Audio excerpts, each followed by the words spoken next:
adventure, glory, magic, battle, adventure, all the things a person could want in a beautiful, handcrafted, well-made RPG.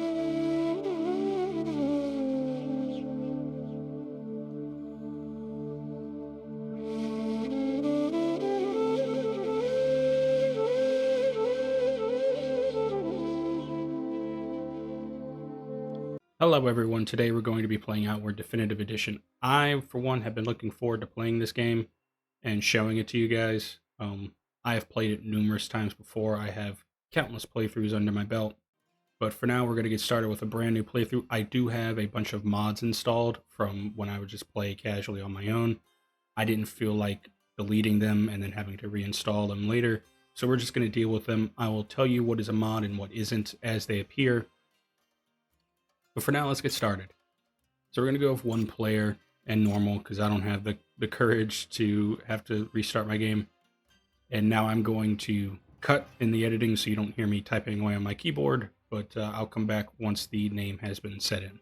All right, there we go. It's Harold, or is it Harald? If you or someone you know is familiar with sort of old Nordic names, just feel free to correct me on that if I'm mistaken, but I do believe it's Harold. So I already have a bit of an idea of what character we're going to be going with. The race is going to be Orion. The face style is going to be number 4. Hairstyle will be let's see, I believe, you know what, that one looks best. Hair color, I'm an actual redhead in real life, so I typically try to get something close to that. This red is a bit too bright to be realistic in my opinion, so we're going to go with orange, even though that's just as ridiculous, but you know what, screw it. Legacy, for those you don't know, basically if you have a character that existed before, you could place items in various chests throughout the world called legacy chests, and then when you make a new character, you can choose that previous character's legacy, and then if you go out into the world and find those chests on your new character, you can basically get the items that your previous character left behind in the chest. And depending on the item, sometimes they change and are made into a far more powerful version of their original selves. But we have no such legacy, as you can see, so we're just going to jump right into it. So now we're going to get put in the in-between. This is the first mod that I will be telling you guys about. Basically, it's an alternate start mod. So it's going to place us here in this kind of neutral area. In the vanilla version of the game, you're going to get put right into a predetermined sort of origin. This opening slideshow, I should say, kind of details that original sort of vanilla start that you would have, which is what we're going to be going with. But for now, I'm just going to skip it. Basically, it just explains that our character's grandmother did something wrong, brought a bunch of trouble to the tribe that we live in, and so now a blood price is put on our family's bloodline. And so even now, like 2 generations later, when we're around, we're still having to pay off that debt. We went on some type of expedition in hopes of making money to pay back that debt, and on the way back, the ship crashed. So all the money we made is lost to the sea, and now we're going to have to find some other way to pay it off. So here we are in the in-between. This is, again, the sort of alternate start mod. We're going to speak with this gentleman right here. We're going to get a vanilla-like start. So there's the standard vanilla, but then we can also get a start with one of the existing factions in the world. I'm personally partial to the Holy Mission as my favorite faction in the game. So I might later down the line do some type of RP series where we're starting off in the capital where the Holy Mission exists and go from there. But for now, we're just going to go with the standard vanilla experience. Forgive me if I mute midway through the recording session. I'm over my illness, but I'm, not quite fully over. There's still some lingering effects, such as a cough or the occasional sneeze. So the occasional having to clear my throat. So I apologize if that ever comes up in the recording. But here we are. Let's get started. We're just going to head on down the pier here, pick up this torch, even though it's broad daylight. There's another mod that I should introduce you to, Transmogrify. It's exactly what it sounds like. It lets you take one item and make it look like another. That is not a possibility. That's not an option in the vanilla experience. So I added in with some mods because I like the looks of some armors, but at the end of the day, there are armors better than them, and so I would rather not give up that, that visual appearance that I much prefer. So we got some tattered clothing that we're going to put on. This little ravine area right here can introduce us to some combat early on. I'm not really all that interested in going down it, but that's how you know what's down there should you go ahead and play this game for yourself, which I highly encourage you to do. Instead, we're just going to come right up in here and speak to Yizan. Grab some bandages. You never know when you might need those in the future. We don't have to speak to Yizan, but I will. What you need? So, as you could probably tell already, the characters do have voice dialogue, though it's not all of their dialogue's entirely voiced, so I'll probably fill in the gaps here and again. But here we go. Harold, you're alive. You must be freezing. Come, warm up by the fire before you freeze to death. Where are we, Yizan? The last thing I remember was our ship hitting a rock. We're not far from home. You can see the lighthouse from here, can't you? Ito made it out too. He's making his way home to Cierzo to go get help. Ito made it out alive too. Think a lot.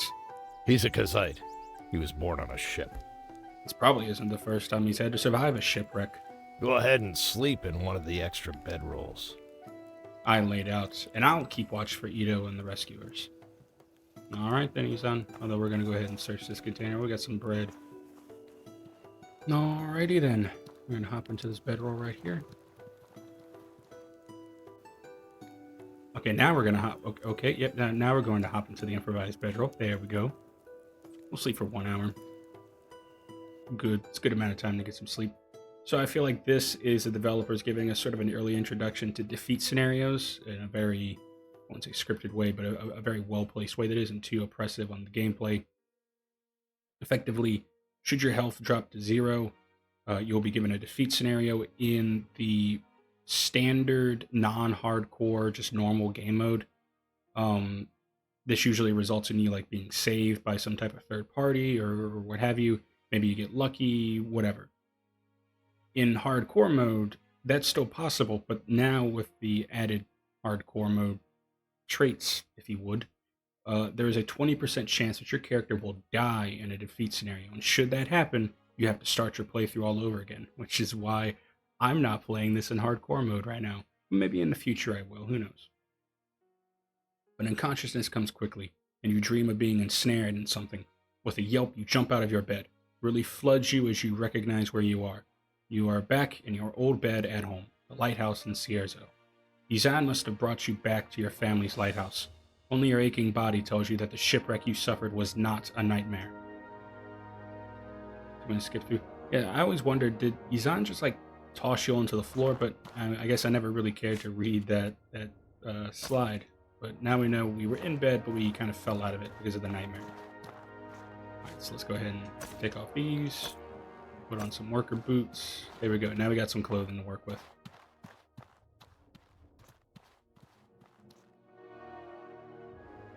Go on our primitive satchel.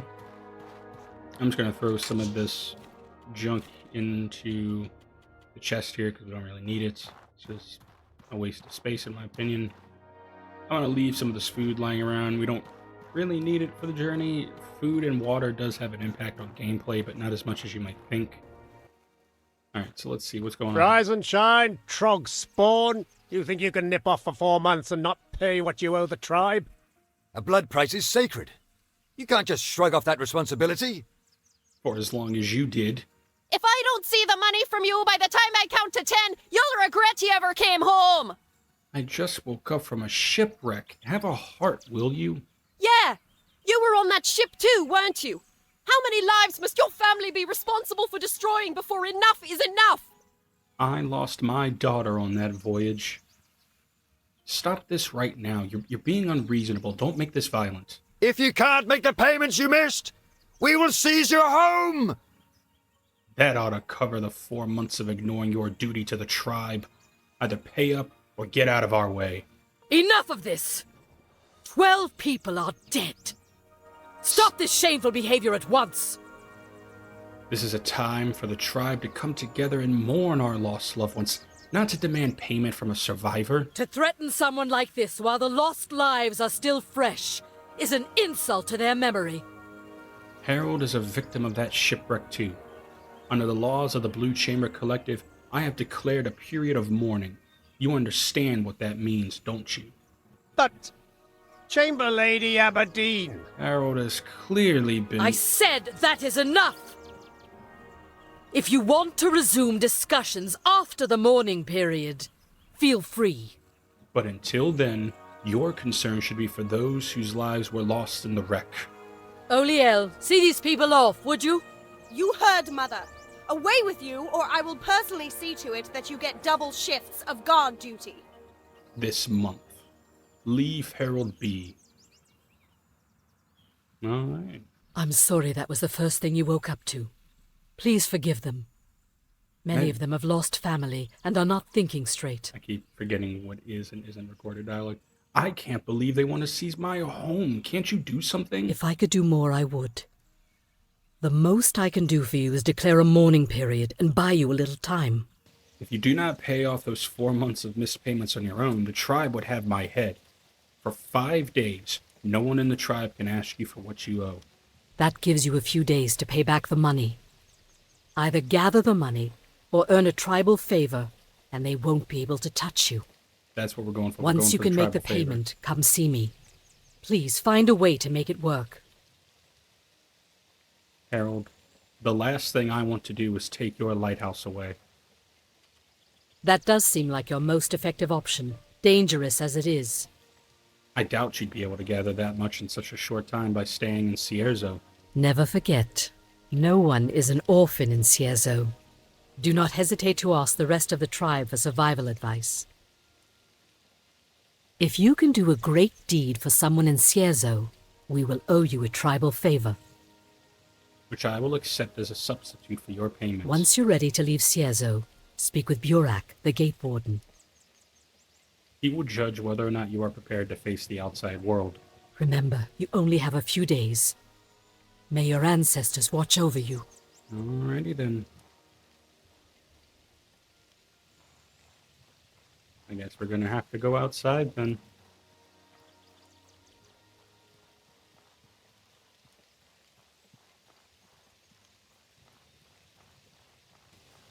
Let's see.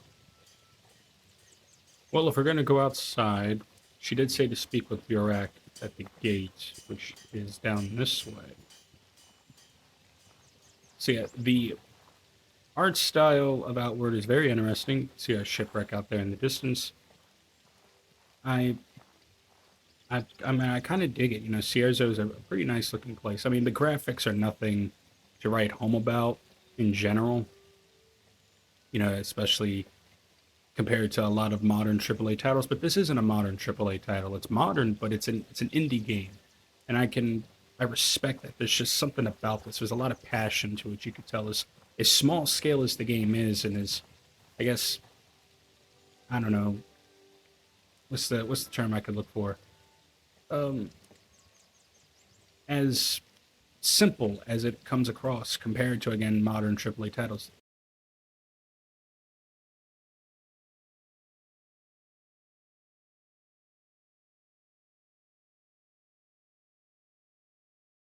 I can't help but fall in love with this game. Here's Burak. Whoa! Hold up there. Korean. Where do you think you're going? I'm going outside. Oh, not like that, you aren't. You need at least an equipped weapon, a water skin, and an equipped backpack before you're ready to face the outside world. Alright, well, I'm going to need a weapon and a water skin. If I let you adventure outside without beast, you're pressed to find a weapon. I'm also sure you can find a spare water skin by the water purifier on the town beach. Alright, then he says check by the water purifier. Ooh, we got some pearl birds. I think we're going to encounter some of those out in the wilderness when we leave this place. I imagine so.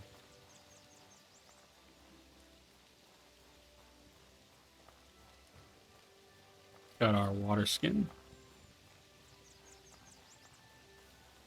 Ah, there's Izan with a peg leg and a massively oversized, looked like maybe a scimitar.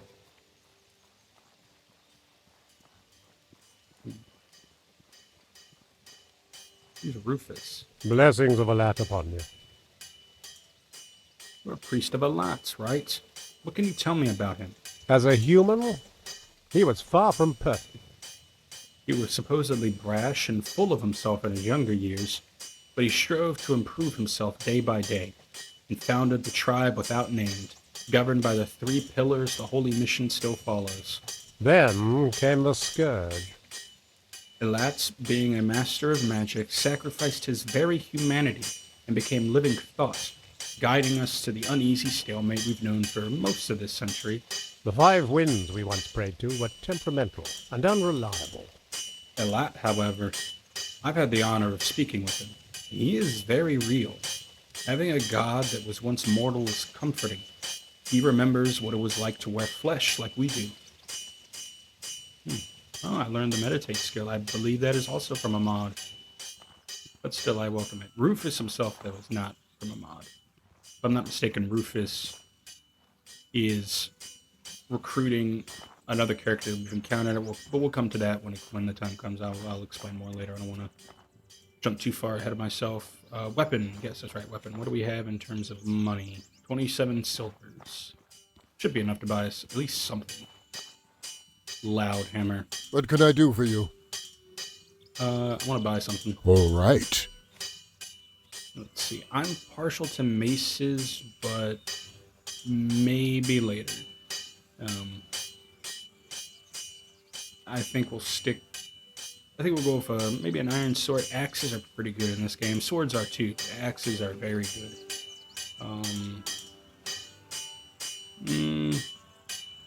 Yeah, I think we'll go with the sword. Good starter weapon. Especially if we're not going to have a shield or heavy armor to defend ourselves with. Maces are just really... Like, their attack speed is the same, but their animations almost feels like they take longer just because they're these really broad swings, whereas swords are a lot more sort of controlled and fast. Need something? I'm going outside. Well, you got the essentials at least. Here, I'll teach you a skill. All right. There you go. Mastering skills is the key to survival out in the wild. Sorry about that. Had to take another break in the recording. All right. I feel comfortable letting you outside the walls. Use the door when you want to head out. Stay safe out there. All right, Burak. Toodles. So we're going to explore the wilderness to a small degree. I know where we need to go to get the tribal favor again. This isn't exactly a blind playthrough, so we're not going to really be experiencing this together for the first time, but that means I'll spoil even less for you guys just by stumbling upon it by accident. We're going to want to go this way. So yeah, this region we are in currently is the Chersonese, one of my favorite regions in the entire game. Simply because it's one of, well, excluding DLC, it's the only region in the vanilla game that has a sort of a weather cycle, a seasonal cycle, if you would. Currently, it seems like we're in the summer cycle, which is good. Very temperate, not too hot, not too cold.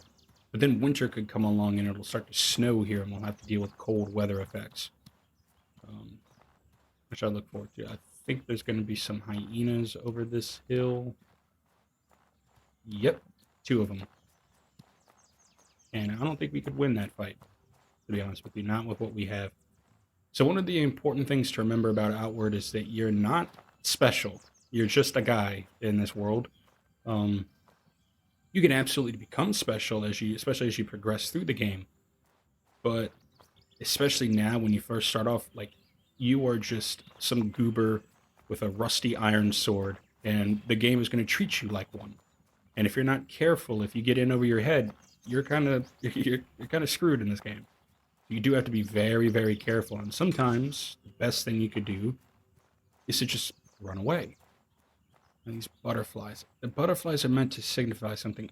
I think because you can camp in this game, you can put up like tents and rest. I think the butterflies are there to show that this is a safe area to camp and you won't get attacked in the night. Because if you camp, you have to dedicate some time to sleeping, some time to guarding to make sure nothing sneaks up on you in the night. And if you want, you can also dedicate some time to repairing your weapons and armor. And you kind of have to divide your sleeping, your resting hours between those three. I think we're going to try to slip around the hyenas. No, because we got to get up. They're kind of guarding the road we need to go through. Get up on this rock, maybe get a better view of the situation. I think we might be able to slip past them.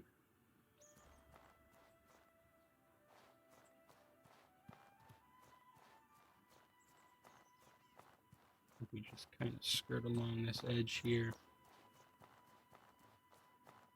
Haha. Outplayed, pussy boys. Alright. Oh my god, it's a pistol shrimp.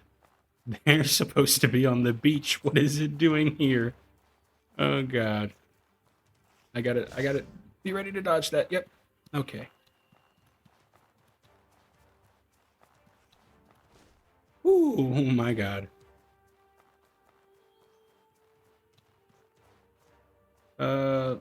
Down the hill.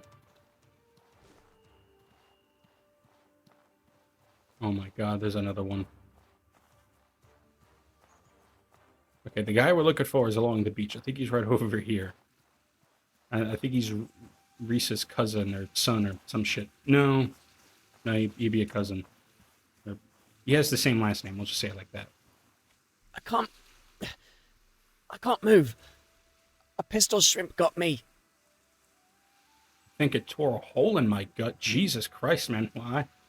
I mean, this is like medieval fantasy. I think you're done for there. But here, I have a bandage. I can feel it working. I'm glad it's working, my guy. I'm not going to die here. You tore a hole in your gut, but hey, man, here's a rag. Let's see. Thank you, lad. I'm not going to die here. If only it were that simple. Thanks a bunch. We got our writ of tribal favor. Oh, I don't think I'm fit to run back home just yet. I'll go find a safe place to let that medicine do its thing. Then go home the second I'm able. Okay, Michael. Take it easy. Now we're going to have to be mindful of that pistol shrimp again. Going up the hill. Now that I'm thinking about it, this episode will probably be pretty short. I'll get down the basics, the important parts, and then we'll focus on grinding up some weapons and armor, and then we'll probably go ahead and start exploring the region before we move on to bigger things. But for now, let's get this debt paid.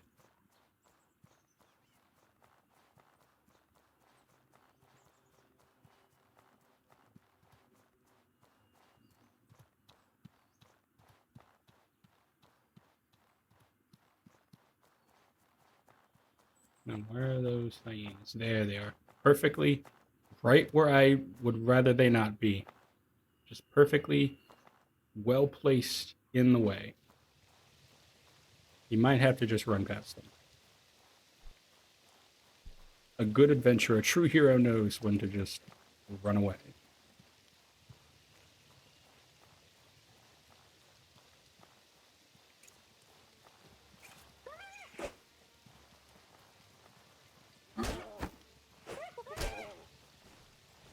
Let them get around us.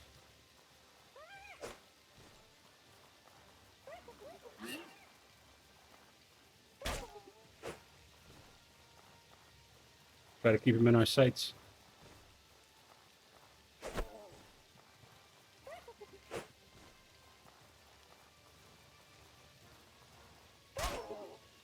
All right, now we're down to 2.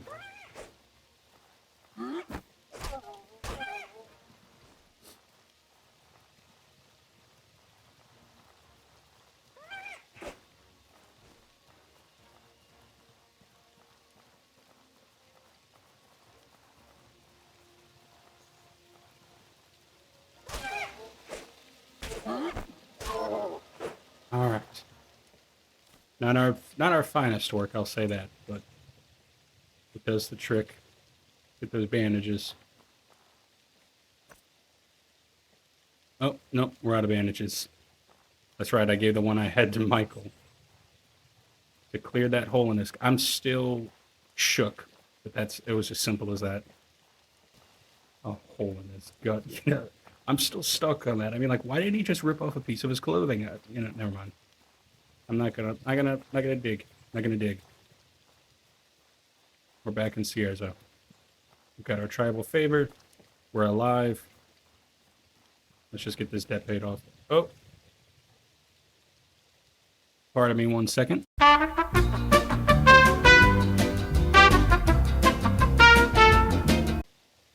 Alright, and I'm back. Hopefully that break didn't mess with the sound quality here, because I'm really trying to up the sound quality of my videos. I know that's always been something that I've been concerned about. I've been trying to improve upon, but yeah, it's not, it certainly hasn't been easy. Let's get back to it. So, we're back in Cierzo. We got our writ of tribal favor. We could finally get this debt, for now, off our backs. These people with their 4 months. Way to go, buddy. We were waiting 4 months for those blood price payments. 4 months. About how we owe them. I almost died in shipwreck, but I gotta hear about how I owe them.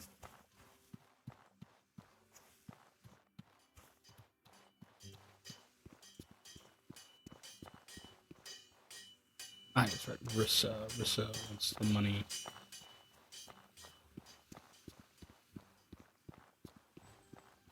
And she's up here in the Longhouse, the Mead Hall, the Great Hall, what have you.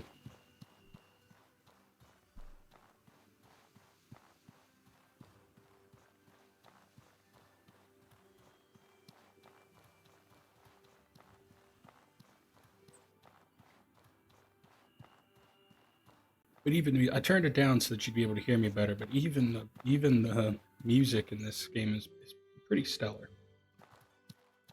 Aha, Rissa on her throne with a glowing swordfish. Looks like maybe a scourge-infected swordfish. A scourge-infected swordfish.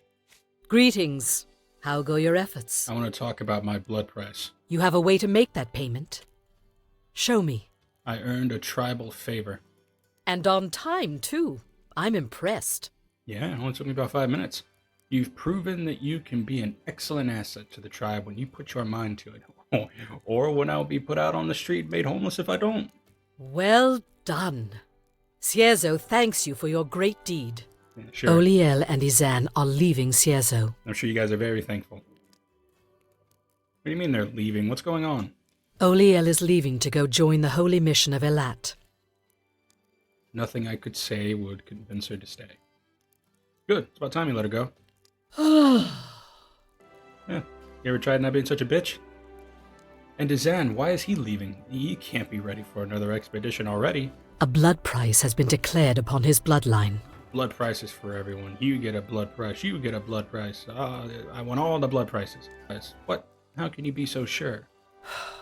Roland fell asleep on duty. Ah, that stupid dick. He confessed as much to me himself. This is unacceptable. Roland accepts the consequences of his actions. Izan refuses. He has chosen to exile himself from Cierzo forever rather than to do his duty to the tribe and bear the blood price. Good decision on his part, then. Bitterness solves nothing, Harold. If all of us acted so selfishly, I'm being forced to pay money for something my ancestors did, or you're going to take my house away. I'm being selfish? So, you know what? If all of us acted so selfishly, there would be no tribe. We would all be roaming cannibal bandits killing one another like animals. Lady, I think there's a bit of an in-between there. You know, I don't think it's one or the other. I think there's a bit of a spectrum to what you're describing here. That is a far worse fate than a few individuals repaying the harm they've caused. But that's the thing. Me, Izan, caused no trouble. Done nothing wrong. We just happen to have the wrong last name. Like, what the hell's that all about, lady?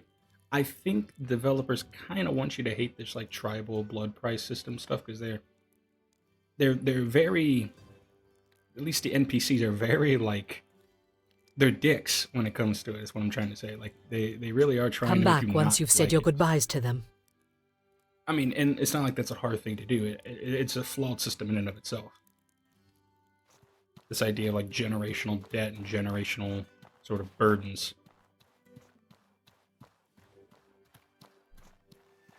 You know? Like and for example, if my character, if my grandmother's actions were just so goddamn awful, you should have gotten the money from her when you could. Don't force it on me. But now we're gonna go speak to Oliel. She is the one that I mentioned earlier as being recruited by Rufus into the Holy Mission. And to be honest, we'll probably get recruited along with her. I guess this is goodbye. I'm leaving this place to join the Holy Mission. And I'm not looking back. Something happened? You're scowling. Mother and I had a talk. I didn't like any of what I heard. Risa has done some things I can't agree with. I can't talk I can't talk about it. Okay, never mind. Excuse me. Sorry, ma'am. She wants me to follow in her footsteps, and I just can't. I already have no desire to be chamber lady, and what she told me, I refuse to consider being part of it. All right, listen. It's unlikely we'll meet again, Harold, unless, of course, you want to join me. Having someone I trust by my side would make me a lot less nervous. I'll think about it. Excellent. Perhaps. I'm glad. I'd be happy to have you with me. The Holy Mission is about more than just working under a manifested god.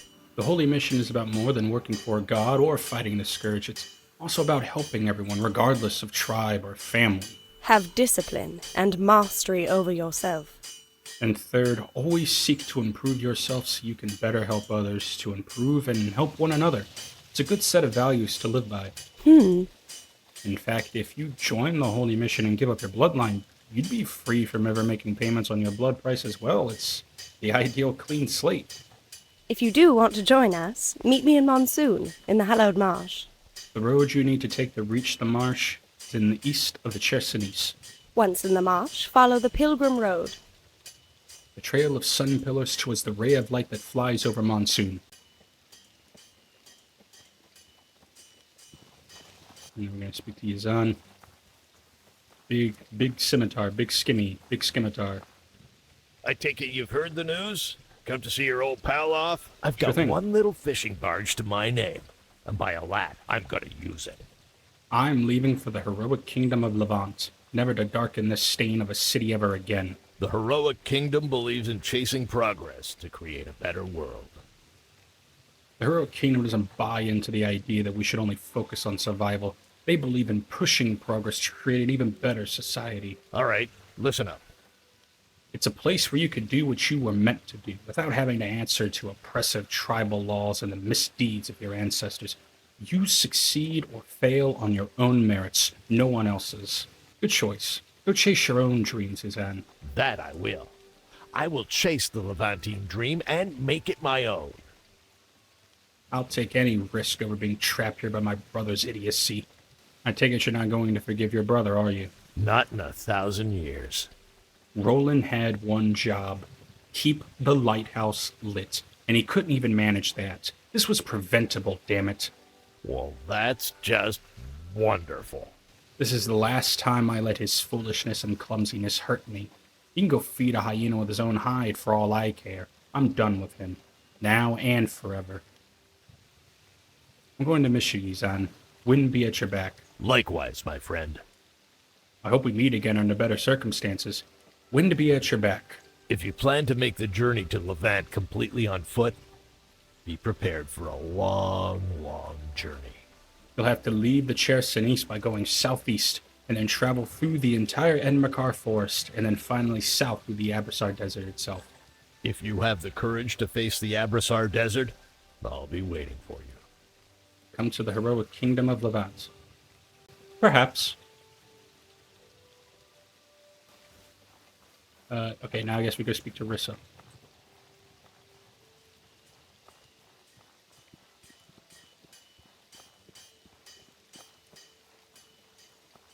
I believe she's still up here at the Longhouse. I don't know where else she would be. Yep, there she is.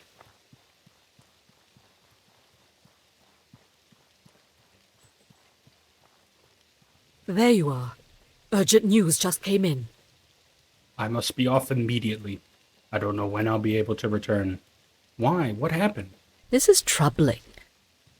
An official council meeting has been called. I'm going to Berg, the main settlement in the Enmakar forest. the home city of all of the tribes, birthplace of our Blue Chamber Collective. If you are able, I'd like you to meet me there. I have an offer.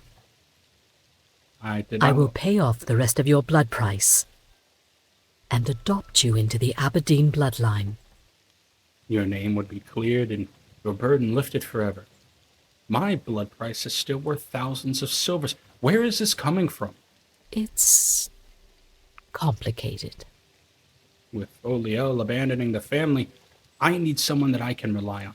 Someone I think of as close to family, and I want to make sure you never have to face a mob like that again. The Blue Chamber Collective is about coming together as a family. Only by sharing our burdens as family can we hope to survive in our eye. We're all bound together, no matter our origins or our chosen path. Well then, The individual pales in importance to the family and to the tribe. We all give up a little of what we want. Make sure everyone has what they need to survive. it's your choice. I won't force you, but my offer is open to you. Perhaps work with me, and I will adopt you into the Aberdeen family and clear your blood price immediately. I have a choice. Your life is in your hands. I can't very well drag you along now, can I? You're an adult. Your life is in your hands. All I can hope to do is try to guide and shape you into someone who acts with the Blue Chamber's needs in mind. You will need to prepare travel rations. If you travel between regions without enough rations, you'll starve before you arrive at your destination.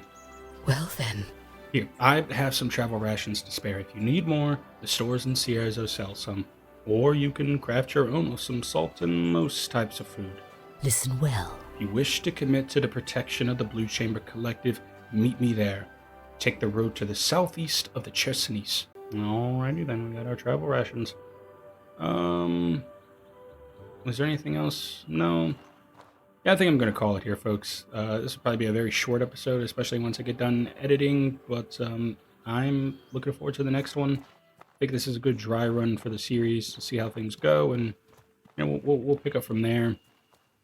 Like I said, episode 2, we'll probably get some armor, maybe some better weapons if we can, and go and explore some of the smaller dungeons in the area before we push on and make a decision as to which faction we're going to join, although I've pretty much already made my mind up. But having said that, though, I appreciate you guys watching this video. I genuinely hope that you enjoyed it as much as I enjoyed making it, and I will look forward to seeing you guys in the next one. But having said that, take care of yourselves. I hope that you be happy. I hope that you be healthy. And as I've always said, I hope that you be good to one another. Take care.